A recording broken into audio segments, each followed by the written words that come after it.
안녕하세요. 커피앤톡입니다. 오늘도 와주셔서 감사드리고요. 바로 사연 읽어보겠습니다. 안녕하세요. 50대 초반의 여자입니다. 누군가 제게 착하게 살면 바보라고 하더군요. 그 말을 들었을 때 어이가 없어서 웃음이 터졌었는데 돌이켜보니 꼭 틀린 말도 아니구나 하는 생각이 드네요. 한동안 제가 정말 많이 읊조렸던 말이 있는데 그 말은 바로 하늘도 무심하시지입니다. 얼마 전까지도 이 문장이 머릿속을 가득 채웠었어요. 그렇게 될 수밖에 없었던 저의 이야기를 이렇게 다 하게 되네요. 저는 결혼이 꼭 필요했어요. 결혼에 대한 로망을 운운하기엔 제게는 나를 나답게 살 수 있게 되는 중요한 생존과도 같다는 생각을 늘 했어요. 정확히 말하면 제 편이 꼭 필요했죠. 성인이 되자마자 제 안식처가 사라져버렸고 그 후 하루하루가 고단하고 힘에 부치는 날의 연속이었어요. 그러다 구세주처럼 나타난 사람이 바로 제 남편입니다. 어찌나 푸근하고 따뜻한 사람인지 반하지 않을 수가 없었어요. 적어도 제게는 그늘이고 또 든든한 안식처였어요. 저는 정말 남편을 사랑했고 그이의 가족을 온 진심으로 대했어요. 그이와 그이의 가족도 저를 너무도 아껴주었고요. 하지만 저와 남편 사이에는 자녀가 없었어요. 오래도록 기다리고 노력도 해봤는데 쉬운 것은 아니더군요. 어느 순간부터는 임신이라는 게 큰 부담감으로 느껴질 만큼 힘들어졌어요. 남편과 가벼운 산책을 할 때 아이와 함께 시간을 보내고 있는 부부들을 보면 말로 표현할 수 없는 상실감과 남편을 향한 미안함이 물밀듯 밀려와 우울하기까지 했었죠. 지금이야 일부러라도 결혼도 안 하고 아이도 안 낳는 젊은 친구들이 많지만 제 시절만 하더라도 너무 임신과 출산은 너무도 당연한 절차 같은 것이었으니 괜한 눈치까지 보게 되었던 것 같아요. 그런데 참 다행히도 남편은 조금씩 피폐해지는 제게 삼신할매가 우리가 너무 사이가 좋으니 좀 더 많이 사랑을 나누라고 천천히 보내주는가 보다며 너무 기다리지도 노력하지도 말고 자연스럽게 생긴다면 그때 낳도록 하자고 말해주었어요. 물론 그 말이 제가 느끼던 부담감을 전부 내려놓기는 못했지만 상실감도 많이 줄었고 우울감에서 벗어날 수 있었어요. 거기다 보통 시어머니였다면 애도 못 낳는 여자라며 못마땅해 할 수도 있는 상황임에도 제 시어머니는 단 한 번도 그런 표현을 해본 적이 없으셨어요. 되려 남편처럼 힘들어하지 말고 저만을 위한 시간을 많이 보내며 그렇게 지내라고 다독여주신 그런 분이셨어요. 남편은 편모 가정에서 자랐는데 처음 그 사실을 알았을 때 뭔가 이 가슴이 찌르르하게 아리더라고요. 그 이유는 저 역시 편모 가정에서 자랐고 20살이 되던 해 유일한 가족이던 친정엄마가 세상을 떠났기 때문이었어요. 결혼을 전제로 연애를 시작했지만 연애한 지 1년쯤 되어서야 서로의 가정 형편을 터놓고 이야기 나눌 수 있었는데 그날을 아직도 잊을 수가 없어요. 서로 눈물로 위로했던 저희 둘에게는 조금 특별한 날이었었거든요. 그 후 저희 관계는 더욱더 깊어졌고 결혼 이야기까지 오가게 되었어요. 그렇게 몇 달 뒤 시어머니께 인사를 드리러 갔던 날 처음 보는 저를 그간 고생이 많았다며 따뜻하게 안아주셨던 것 역시 여전히 잊을 수 없는 기억 중 하나입니다. 그런 시어머니가 결혼한 지 딱 횟수로 10년 만에 갑작스럽게 뇌출혈로 쓰러져 응급수술을 받게 되었어요. 너무도 건강하게 생활하셨던 분이라 제게는 어머니의 뇌출혈 소식이 정말 청천벽력이었어요. 남편 역시 마찬가지였고요. 평소 시어머니는 함께 늙어가는 처지가 되었으니 오래도록 저희와 도란도란 살다가 호상이라는 이야기를 들을 수 있는 나이가 되었을 때 눈을 감는 게 소원이라던 분이셨기에 정말 열심히 건강관리를 하셨거든요. 저희에게 짐이 되는 부모로 남고 싶지는 않다며 정말 식단까지 철저히 관리하기 위해 노력하던 그런 분이 바로 제 시어머니셨거든요. 혈압이 높은 편이긴 했지만 시어머니 말로는 걱정할 정도는 아니라고 말씀하시곤 했었죠. 그런데 하루아침에 이렇게 무시무시한 일을 겪게 된 겁니다. 시어머니는 응급으로 수술받게 되었지만 결국 편마비를 안고 사셔야 했어요. 잘 걷지도 먹지도 말하지도 못하게 되신 거죠. 시어머니는 그런 본인의 모습에 크나큰 충격을 받으셨어요. 그 후로 건강은 급격하게 안 좋아지셨죠. 저희도 걱정되는 마음에 몇 날 며칠을 뜬 눈으로 지내다시피 한 적도 있었을 정도였어요. 하지만 애써 내색하지 않았고요. 그저 예전의 모습은 온데간데 없는 시어머니를 위해 저희 부부가 해줄 말은 괜찮아질 거라는 말뿐이었어요. 어머니, 저는 큰일을 겪고도 제 곁에 여전히 계셔 주신 것만으로도 너무 다행이라고 여겨지고 감사하기까지 해요. 그러니 상심은 조금 내려놓으세요. 그래요, 어머님. 저도 어머님께서 이렇게 잘 견뎌주셔서 얼마나 감사한지 몰라요. 앞으로는 우리 부부랑 언제나 함께하면서 재활치료도 받으시고 하면 지금보다 훨씬 호전된 모습과 마주할 수 있을 거예요. 그러니까 너무 낙담하지 마시고 우리 노력해봐요. 제가 알아보니까 신경 써서 잘 관리해주고 건강 챙기면 정말 좋아질 수 있대요. 그러니 우리 희망을 가져요. 그날 저는 우리들의 말에도 감정 표현도 별로 없이 멍하니 계시는 시어머니의 모습을 보고 정말 큰 결정을 하게 되었어요. 저를 10년이라는 긴 세월 동안 한결같이 친딸처럼 생각해주고 사랑해주셨던 시어머니기에 그런 시어머니를 위해 오랫동안 다녀오던 직장까지 그만두고 시어머니의 간병에 집중하기로 말이에요. 남편과 결혼을 약속한 그 순간부터 저는 이미 시어머니와 남편의 가족이 되어 있었어요. 저를 향한 시어머니의 관심 덕에 가능했던 거죠. 제가 혼자 지내는 걸 염려해 반찬을 챙겨주셨고 예비 시댁이었음에도 자주 초대해서 함께 시간을 보냈어요. 제게 맛있는 음식을 언제나 대접해주고 싶다면서요. 그리고 결혼 후에는 저를 더욱 극진히 살펴주셨어요. 위에서 잠깐 이야기한 것처럼 임신 준비하는 당시에는 매일같이 연락해서 제 안부를 물어주셨고 제가 조금 목소리에 힘이 없거나 우울한 것처럼 들리는 날에는 꼭 제가 음식 중에 가장 좋아하는 잡채를 만들어 오셨어요. 그러면서 저를 위해 본인이 해줄 수 있는 게 고작 이런 것뿐이라며 되려 미안해 하시곤 했죠. 하지만 저는 그 위로가 너무도 따뜻하게만 느껴지더라고요. 남편과 시어머니는 외로운 제 삶에서 한 줄기 빛이 되었고 기쁨이 되었고 행복이 되었어요. 그만큼 제게는 소중한 분이기에 저는 모든 걸 포기하고 허탈함만 남은 시어머니를 두고 볼 자신이 없었던 거예요. 시어머니의 간병을 제 손으로 직접 하겠다고 마음먹고도 사실 참 고민이 많았어요. 제가 잘 해낼 수 있을까 보다는 어떻게 해야 시어머니에게 큰 도움이 될까에 대한 고민이요. 회사를 그만두기 전 인수인계 하는 동안에도 저는 끊임없이 생각했어요. 그러던 중 가깝게 지내던 회사 동료가 제 고민을 알고는 시어머니를 위해서라도 그 이후에 저를 위해서라도 요양보호사에 관심이 있다면 그쪽으로 조금 더 전문적으로 배워놓는 것도 좋겠다고 이야기를 해주더라고요. 저는 그 동료의 말을 듣자마자 혹할 수밖에 없었어요. 그 얼마 뒤 회사를 그만두게 되었고 그때부터 저는 요양보호사 공부를 시작하게 되었습니다. 처음에는 남편은 그런 저를 보고 그렇게까지 하지 않아도 괜찮다고 왜 제가 그간 쌓아온 커리어까지 포기하고 요양보호사 공부를 하려느냐고 말렸어요.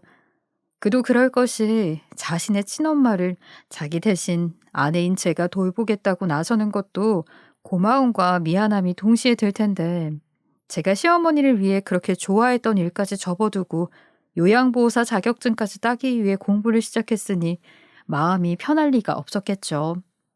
하지만 저는 그런 남편에게 예전에는 여태 해온 일이 제가 가장 하고 싶었던 일이라면 지금은 저는 이 공부가 가장 재미있게 될 거고 또 이렇게 한 것을 후회하기는커녕 보람을 느끼는 날이 분명 올 거라고 자신한다고 말해주었어요. 남편의 마음을 너무도 잘 알기에 저는 온 진심을 다해 제 솔직한 생각을 말한 것이었죠. 며칠을 저를 말리던 남편은 제가 정말 진심이라는 걸 느낀 후부터는 더는 말리지 않았어요. 대신 시어머니를 위해 노력하는 저를 위해 남편도 자신의 선에서 할 수 있는 최대한의 노력을 해줬어요.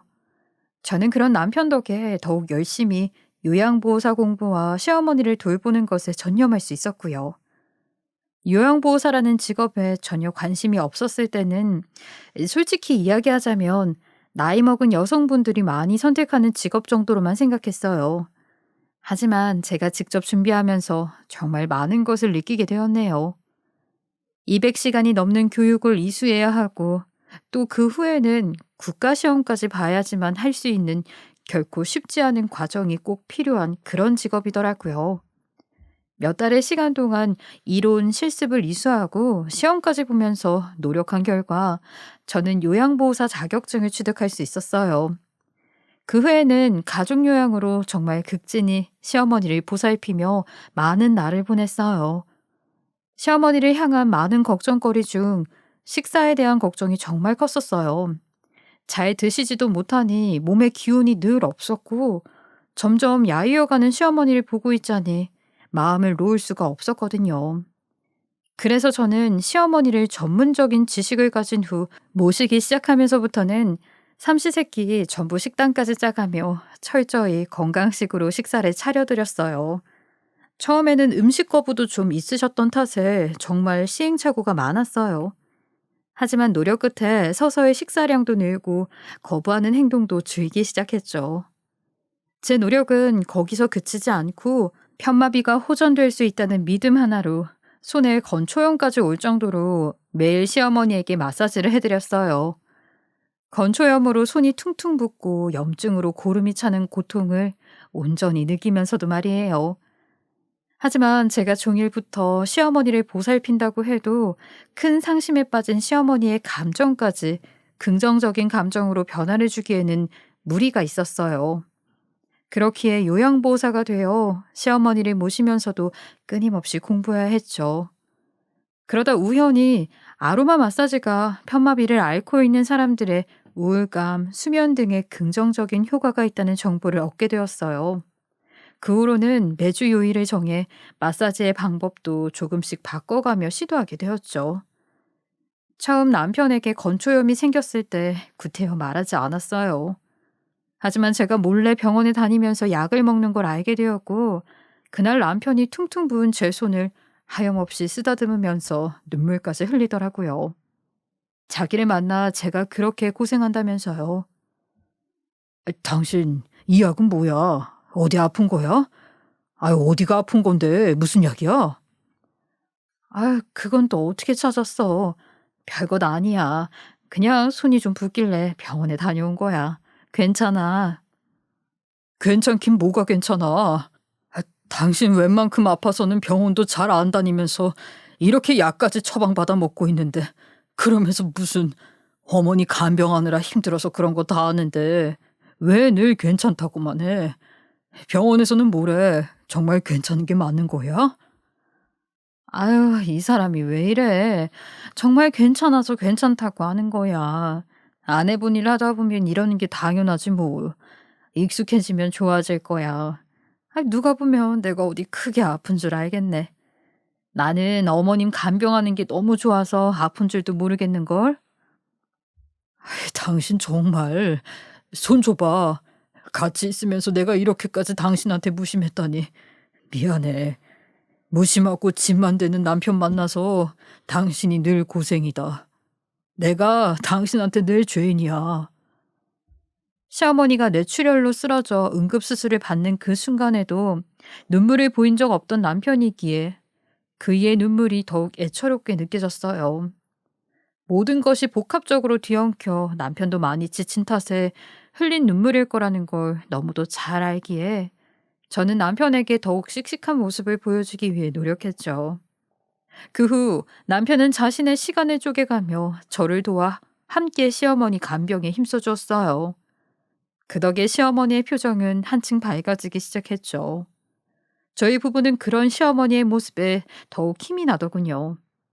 이렇게만 차츰차츰 좋아진다면 나중엔 시어머니와 예전처럼 즐겁게 담소를 나누며 지내는 날이 찾아올 거라는 희망이 점점 커졌어요. 저는 그날이 오기만을 기다리며 언제나처럼 시어머니의 간병에 게으름 피우지 않고 임했죠. 그러던 어느 날, 저와 남편의 희망이 와장창 무너지는 날을 맞이해야만 했습니다.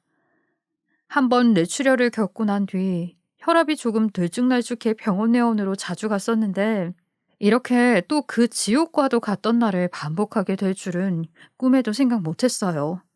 아니, 어쩌면 절대 그런 일을 다시 겪게 되지 않게 해달라고, 그럴 리가 없을 거라고 제가 그리고 우리 남편이 믿으려고 하지 않았던 거겠죠. 또다시 재발할 수 있다는 걸 이미 알고 있었음에도요. 결국 8년 만에 시어머니는 한 번 더 뇌출혈이 왔고 중환자실에서 나흘 남짓 계시다 세상을 떠나게 되었어요. 20살 때 친정엄마가 세상을 떠났을 그때보다 더 슬프고 더 힘들었어요. 마음의 준비를 할 겨를도 없이 허무하게 맞이하게 되어서 그랬던 것 같아요. 친정엄마는 오래 아프기도 하셨고 병원에서 마음의 준비를 하라는 말도 귀에 딱지가 앉을 정도로 자주 들었던 편이라 늘 준비를 하고 있었으니 말이에요. 남편은 시어머니의 장례식장에서 내내 송장처럼 종일 빈소를 지켰어요. 제가 무슨 말을 해도 멍한 표정으로 말이에요. 얼마나 시어머니가 떠난 슬픔이 컸으면 그렇게 잘 웃는 사람이 이렇게 표정도 없이 있을 수 있을까 싶어 남편의 안위가 너무나 걱정됐어요. 그래서 제 슬프고 힘든 마음보다 남편을 챙기기 바빴죠. 하지만 이상하게 남편은 제가 챙겨주려는 걸 마다하더라고요. 물론 하나뿐인 자신의 엄마를 떠나보낸 슬픔이 큰 바위보다 더 무겁게 느껴질 게 당연했지만 저는 굴하지 않고 남편을 챙겼어요. 사실 시어머니를 이렇게 떠나보낸 것도 비통한 심정인데 남편까지 쓰러지기라도 하면 저는 어떡하나 싶기도 했던 것 같아요. 이제 각자 유일한 가족이 서로밖에 없으니 더욱 사무칠 수밖에 없잖아요. 시어머니의 장례식장에는 정말 많은 분께서 찾아와 주셨어요. 아프시기 이전에는 정말 많은 활동을 하며 지내셨던 터라 더욱이 많은 분들께서 시어머니의 마지막 길을 함께 해주셨던 것 같아요. 그렇게 장례를 치르고 시어머니가 더는 계시지 않는 집으로 돌아오던 그날 밤, 저는 또 한 번의 청천벽력 같은 말을 남편에게서 들어야 했습니다. 제가 무슨 말을 해도 잘 대답도 안 터니까 집으로 돌아가는 길 처음으로 제게 했던 말은 바로 이혼이었어요. 여보, 장례식 치르는 동안 고생 많았어. 많은 분이 거름해 주셔서 어머님도 외롭지 않게 마지막을 보내셨을 거야. 그러니까 우리 조금만 슬퍼하고 얼른 기운 차리자. 알겠지? 당신은 정말 끝까지 미안한 마음 들게 만드는 사람이야. 우리 그만 이혼하자. 이혼? 갑자기 무슨 이혼이야? 여보, 갑자기 왜 그래? 또 뭐가 나한테 미안한 건데. 아니, 미안한 건 미안한 거지. 그걸로 이혼을 한다는 게 말이나 되는 소리야? 당신 어머님 떠나보내고 상심 크다는 건 알지만 이렇게까지 할 필요는 없잖아. 이제 이 세상에 나는 당신, 당신은 나. 이렇게 오롯이 둘만이 의지하며 살아가야 하는데 왜 갑자기 이혼을 하자는 건데? 난 당신에게 의지하면서 살고 싶지 않아. 늘 괜찮다고 숨기는 당신도 넌더리가 났고 우리 어머니를 챙기겠다고 미련하게 회사까지 그만두던 그때 일부러 날 미안하게 만들어 내 발목을 잡으려는 사람처럼 느껴졌어. 그동안 날 위한다고 했던 당신의 행동은 내게는 다 위선처럼 느껴져서 소름이 끼쳤다고.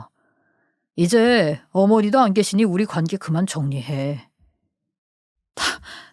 당신 어떻게 그런 말을 할 수 있어? 위선이라니. 내가 뭘 위해서 그런단 말이야. 당신이 가장 잘 알잖아. 내가 시어머니를 직접 모시겠다고 나선 이유는 그런데 그게 어떻게 당신의 발목을 잡는 행동이 될 수 있느냐 말이야. 그러게 내가 애초에 그렇게까지 하지 않아도 된다고 말했잖아. 내 말을 듣지 않고 고집 피운 건 당신이야. 처음부터 내 말을 들어줬다면 얼마나 좋냐고. 간병 있으면서 다른 사람들처럼 평범하게 지낼 수도 있었는데 당신의 고집이 다 어그러뜨렸어. 고작 이혼하자는 이유가 그거야? 다른 이유가 더 있는 건 아니고? 이왕 이렇게 된 거 숨기는 게 있으면 다 털어놔. 타당한 이유가 있어야 이혼을 해주든 말든 할 거 아니야. 다른 이유가 더 필요해? 내가 당신한테 정이 떨어졌다는 것 말고 어떤 타당한 이유가 더 필요하단 건데. 그동안 어머니 때문에 참고 말을 안 꺼낸 것뿐이야.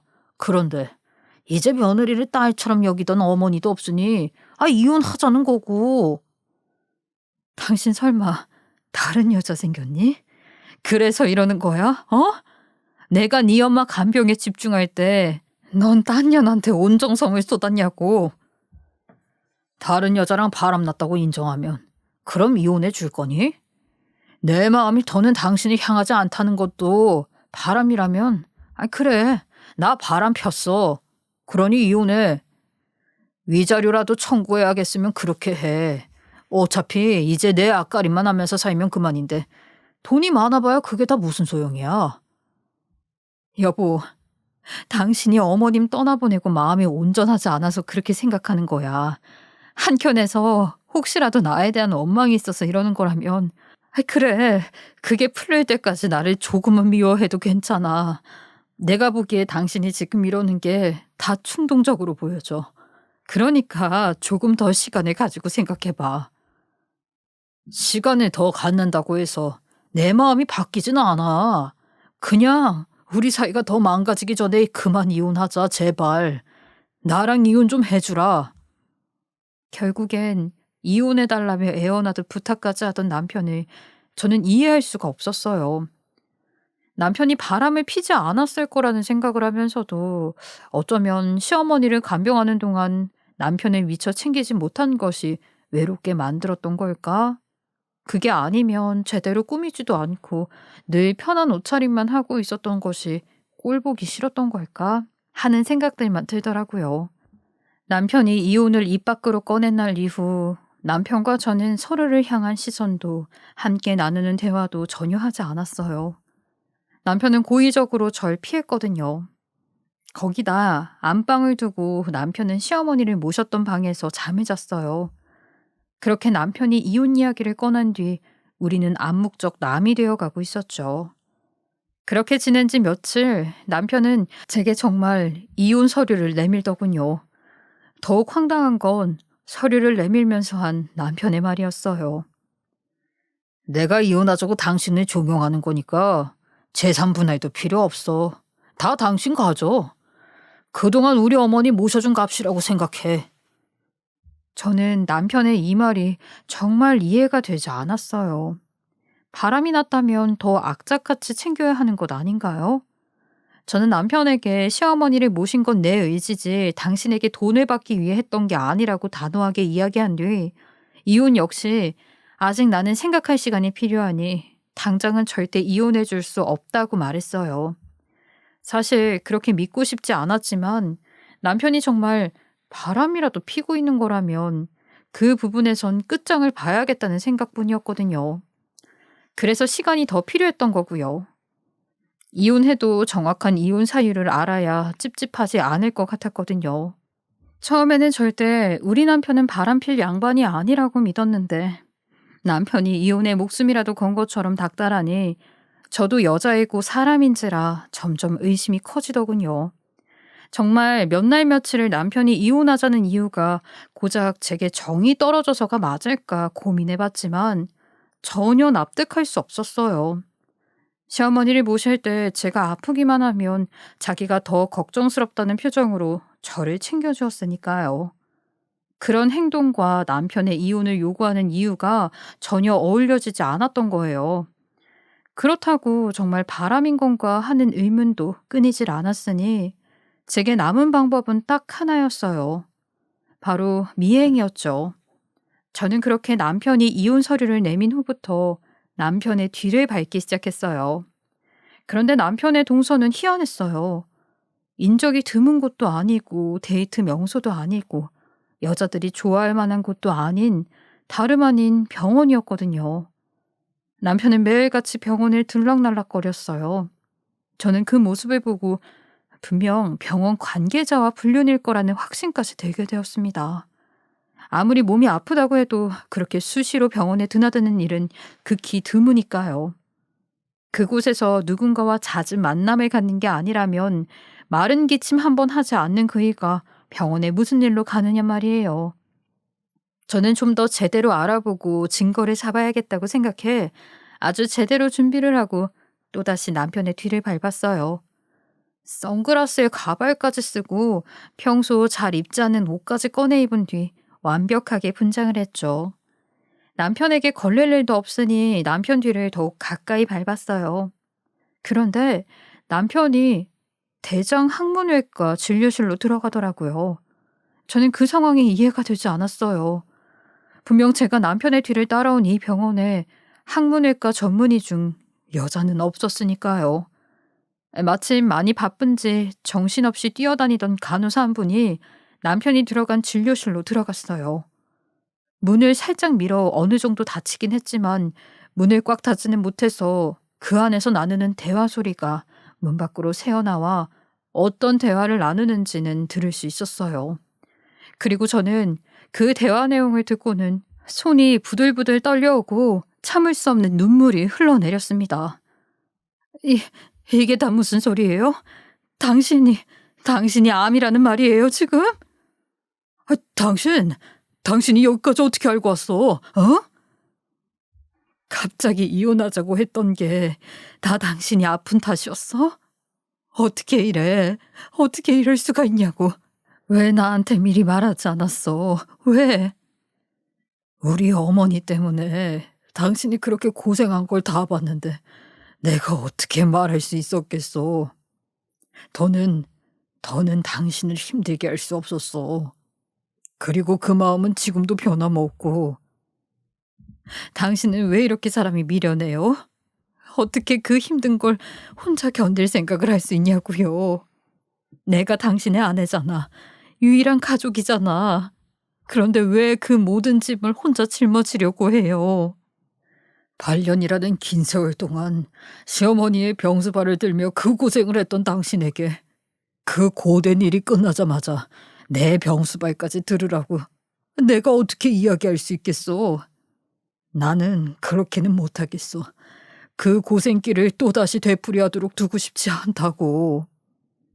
남편이 그렇게 이혼하자고 했던 이유는 남편이 시어머니가 세상을 떠나기 얼마 전 검사를 했는데 대장암 소견이 나왔고 조직 검사를 실시했고 그 검사 결과를 들으러 갔던 날 제가 딱 의사와 남편의 대화를 듣게 되었던 거예요. 남편은 대장암 말기였고 전이 소견도 보이는 상태였던 겁니다. 남편은 제가 8년이라는 기간 동안 시어머니의 병수발을 들며 얼마나 힘든 시간을 보냈는지 그 누구보다 잘 알기에 자신이 암에 걸렸다는 소식을 제게 숨겼던 거예요. 남편은 시어머니의 병수발을 끝으로 제가 저를 위한 삶을 살아야 하는데 자신이 암이라는 사실을 알면 분명 자신의 병수발을 하겠다고 나설 게 뻔한데 그렇게 될 수는 없었다는 겁니다. 그래서 자신이 아프다는 것까지 제게 숨긴 채 이혼을 요구했던 거였어요. 언제가 될지도 모르는 그 긴 세월을 또다시 병수발을 들며 보낼 저를 생각하니 자신이 없었다고 하더군요. 자기 때문에 고생하는 절 보고 있을 자신이요. 그렇게 모든 진실을 알게 된 그날 저는 남편과 부둥켜 안고 한참을 오열했습니다. 그렇게 이혼이라는 해프닝은 끝이 났고 남편과 함께 힘겨운 투병 생활을 시작했어요. 암투병 중인 남편을 보는 것은 편마비를 앓던 시어머니를 챙기는 것보다 몇 배는 더 가슴이 미어지는 일이더군요. 병과 싸운다는 것이 그렇게 고통스럽고 지독한 일일 줄은 꿈에도 몰랐는데 하루가 다르게 변해가는 남편을 보고 있자니 매일이 눈물의 연속이었어요. 이를 악물고 참으며 치료를 받는 남편을 위해 제가 해줄 수 있는 일이라고는 그의 앞에서 씩씩하게 웃어 보이는 일이었어요. 저는 하루에도 몇 번씩 눈물이 흐를 것 같은 것을 참아가며 화장실 거울을 보고 웃는 연습을 하곤 했습니다. 암과 싸우다 지쳐 기절하듯 잠이 든 남편의 모습을 보며 하염없이 눈물을 흘린 날들의 연속이었죠. 그런 저의 모습을 알았을까요? 남편은 자신이 가장 힘들 텐데도 제게 힘든 내색 없이 저와 종일 함께 자신은 즐겁다며 그저 함께 시간을 보내는 장소가 더 좋은 곳이 아니라 병원이라는 것이 안타까울 따름이라는 말을 하곤 했어요. 제가 조금이라도 지쳐하는 기색을 보이면 남편은 저를 꼭 안고는 얼른 나을 테니 다 나으면 함께 여행을 가자고 했어요. 지금같이 힘겨운 날들을 행복한 날로 몇 배는 더 보낼 수 있도록 해주겠다면서요. 투병 생활이 길어지면 길어질수록 남자답고 잘생겼던 제 남편은 수척해져 갔어요. 그럼에도 끝까지 저를 위해 웃음을 잃지 않아 주었고요. 호전이 되기란 쉽지 않았어요. 그 정도로 이미 악화가 되어 있었으니까요. 정말 고통스러워할 정도로 힘든 치료가 많았어요. 그럴 때마다 남편은 그런 모습을 제게 보여주고 싶지 않다며 꼭 집을 다녀오라고 했죠. 그런 날은 차마 떨어지지 않는 걸음을 집으로 향하며 펑펑 눈물을 쏟아냈고요. 한참 동안 집에서 남편과 시어머니가 함께했던 추억을 떠올리다 병원으로 향했어요. 그럴 때면 남편은 핏기 하나 없는 얼굴로 지쳐 잠이 들어있곤 했어요. 거기다 남편이 아픈 동안 제가 정말 남편의 간병에만 집중할 수도 없었어요. 그나마 긴 세월 동안 했던 요양보호사로 일자리까지 구해 일을 하면서 남편을 챙겼죠. 모아둔 돈 덕분에 남편이 수술을 받은 후 몇 달은 괜찮았지만 눈만 감았다 떠도 병원비와 치료비가 어마어마하게 쌓이니 나중에는 손 놓고 있을 수 없었거든요. 낮에 남편을 챙길 일이 많아 저는 양해를 구하고 야간 고정으로 일을 했어요. 참 다행인 건 좋은 분들이 운영하는 곳에 취직하게 되어 제 편의를 정말 많이 봐주셨다는 거죠. 밤새 일하고 병원으로 와 남편의 식사를 챙겨준 뒤 쪽잠을 자는 걸로 잠자는 시간을 대신하면서 지냈어요. 그러다 보니 저도 몸이 많이 망가지더군요. 나중에는 그 아픈 남편이 제게 언성을 높이는 날도 생겼어요. 그날은 제가 남편을 챙기다 갑자기 코피를 펑펑 쏟는 날이었죠. 그깟 코피가 뭐라고 남편은 가뜩이나 핏기도 없어진 얼굴이 더욱 사색이 되어서는 난리도 아니었어요. 여, 여보, 당신 코피가 나잖아. 일어나 봐. 코피가 나는데도 세상 모르고 자고 있으면 어떡해? 아휴, 아무 느낌을 못 느꼈는데, 왜 갑자기 코피가 났지? 여보, 나 괜찮아. 진정해. 고작 코피 넘어가지고 뭘. 좀 지나면 그칠 거야. 얼마나 무리를 하면 어머니 간병할 때도 한 번도 안 났던 코피가 다 나느냐고. 이제 여보, 내 간병 때문에 너무 무리하지 말자. 내가 잘못 내는 건 괜찮은데 나 때문에 당신까지 몸 상하는 꼴은 절대 못 봐. 이제 우리 간병인 고용하고 여보도 조금 편하게 지내자. 응? 아유, 나 멀쩡해. 무슨 간병인이야. 당신 불편해할 거 다 아는데 내가 어떻게 그래. 요즘 요양원에서 일이 좀 많아서 피곤했던 거야. 여보는 여보 건강만 챙기면 된다니까. 병원에 와서 두어 시간만 짬내서 잠자면 돼. 당신 자꾸 무리하면서까지 고집 부리면 나 치료 거부할 거야. 내가 치료 거부까지 해야 그제야 내 말 들을래? 어? 당신이 치료 거부하면 내가 그동안 노력했던 게 다 물거품 되는 건데 그래도 할 수 있겠어? 나 이렇게 열심히 사는데 그런 내 뒤통수 칠 수 있겠냐고. 말도 안 되는 소리 하지 말고 쉬고 있어. 그렇게 소리 지를 힘 있는 거 보니까 좋아지긴 했나 보다. 당신이 조금이라도 덜 힘들길 바래서 이러는 건데 장난스럽게 넘길 거야? 좀 당신 몸도 챙겨가면서 뭐든 해줘. 나 때문에 당신 힘든 걸 지켜보는 것만도 힘든데 당신이 아프기까지 하면 나 정말 못 버텨. 아유, 당신은 늘 걱정쟁이야. 그게 내 한정이니까 참고 산다. 내가 오늘은 푹 잘게. 일도 쉬엄쉬엄 하고. 그럼 되겠지? 그러니까 걱정 마. 그 후로는 남편이 저를 집에 보내는 횟수가 더 많아졌어요. 혼자 있고 싶다는 핑계까지 대면서 저를 집에 가서 조금이라도 더 쉬게 해주고 싶었던 거죠. 저는 남편의 곁을 떠나 있으면 종일 불안했지만 내색하진 않았어요. 되려 잘 됐다며 집에 가서 혼자 맛있는 것도 먹고 한숨 푹 쉬고 와야겠다고 웃으며 이야기하곤 했죠. 그렇게 지내다 남편의 건강이 더 안 좋아지기 시작했어요. 수술을 잘 마친 후고 열심히 치료받으며 신경을 쓰고 있어 괜찮을 줄 알았는데 남편의 몸은 그렇지 않았나 봅니다. 좋아진다고 느끼기 무섭게 또다시 남편의 몸속에 암세포가 자라기 시작했고 뒤늦게 전이된 것을 발견하게 되었어요. 불행 중 다행이었던 것은 지속적으로 치료를 받고 있었던 터라 전이된 암세포가 크지는 않다는 것이었어요. 하지만 저와 남편에게는 너무도 받아들이기 힘든 일이었습니다. 남편은 더욱 독하게 치료를 받아야 했고 그로 인해 점점 예민해졌어요. 신경질적인 것은 물론 먹던 것을 아무 이유 없이 다 개워내기도 하고 사소한 것에도 언성을 높이기 일쑤였죠. 저는 남편의 그런 언행을 모두 이해하고 받아주었어요. 그러다 하루는 제 앞에서 저의 손을 꽉 잡은 채 펑펑 울더라고요. 자신의 진심은 그런 게 아니라면서 도대체 왜 자신이 제게 그렇게까지 모질게 행동하는지 모르겠다면서요. 이제 정말 살 날이 얼마 남지 않은 것은 아니냐며 이렇게 아프기만 하다 제게 상처를 주고 세상을 떠날까봐 매일 밤에 잠을 자기 위해 눈을 감을 때 소름이 끼칠 정도로 무섭다는 거예요. 저는 남편의 그런 포효를 듣는데 가슴이 철렁 내려앉았어요.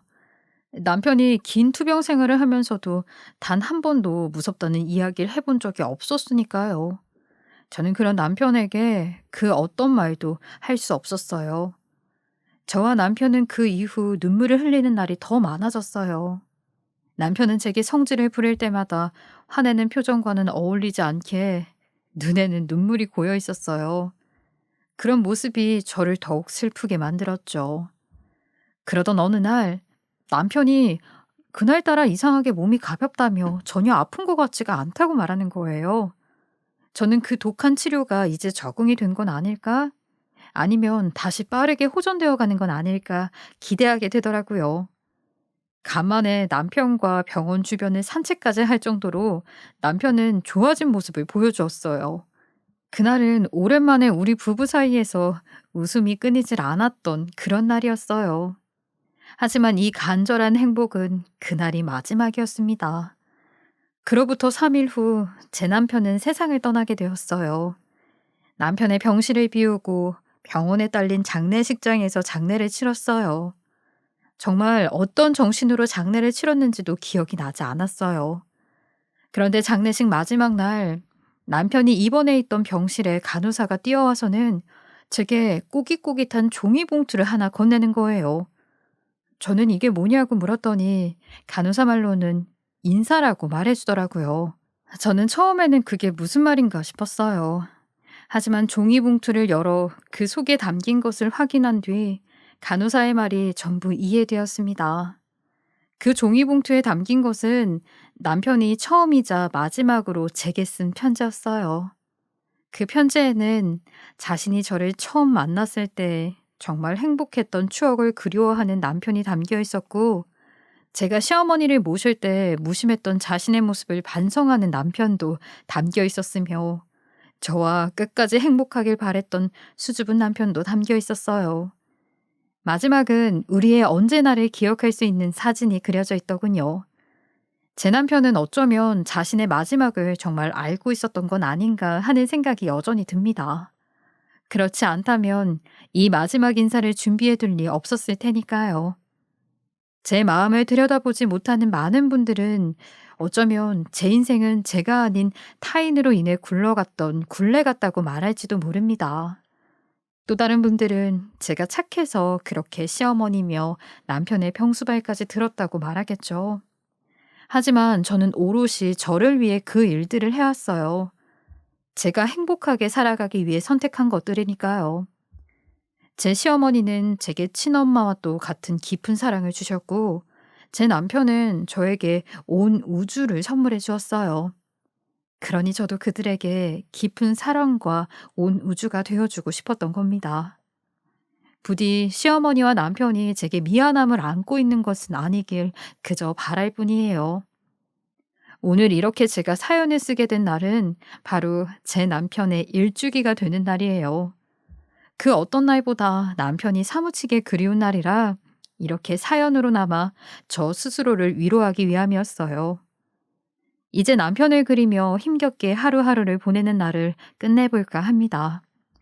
물론 제 생각처럼 되지는 않겠지만 남편과 시어머니가 제게 바라는 유일한 소망은 제가 저를 위해 살아가며 그 속에서 큰 행복을 느끼는 것일 거라는 생각이 들어요.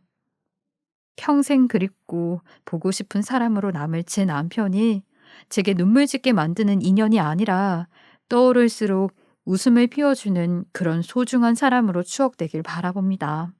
비록 제 사연은 막 다이나믹하지도 반전이 있지도 않지만 누군가에게는 위로가 될 수 있는 그런 사연이길 바라며 이만 사연을 마칩니다. 제 사연 들어주신 시청자분께 감사의 마음 전합니다. 감사합니다. 지금까지 커피앤톡이었습니다. 오늘도 끝까지 함께 해주셔서 감사하고요. 다음 영상으로 또 찾아뵙겠습니다.